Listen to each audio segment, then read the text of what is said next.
He swallowed back the first mouthful, then pushed for a second. He looked almost proud.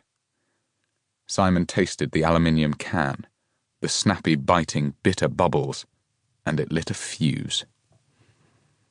After that, in the mornings, Simon would sometimes get up early, before Mummy or Daddy, or his little sister, and he'd dash around the house before school, tidying up.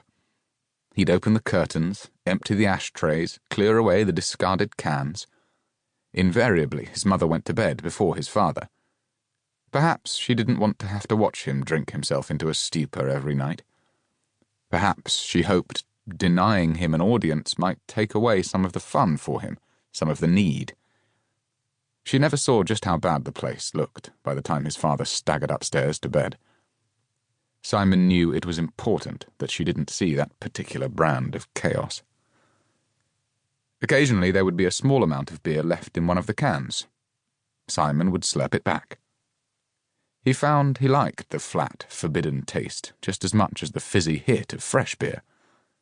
He'd throw open a window so the cigarette smoke and the secrets could drift away. When his mother came downstairs, she would smile at him and thank him for tidying up. "You're a good boy, Simon," she'd say with some relief and no idea. When there weren't dregs to be slugged, he sometimes opened a new can, threw half of it down his throat before eating his breakfast. His father never kept count. Some people say their favourite smell is freshly baked bread. Others say coffee or a campfire. From a very young age, few scents could pop Simon's nerve endings like the scent of beer. The promise of it. 2016. 1. Daisy. Thursday, the 9th of June, 2016. I don't think it is a good idea to bring Millie here to the clinic. I've said as much to Simon on about half a dozen occasions. Besides the fact that she's missing her after-school ballet class and she'll be bored out of her mind, it isn't the sort of place children should be. There's the issue of being sensitive to the other patients for a start. It's too easy to imagine that people who are trying for a child adore every kid they encounter. It's not always the case. Sometimes they outright dislike them, even adorable ones like Millie. It's too painful.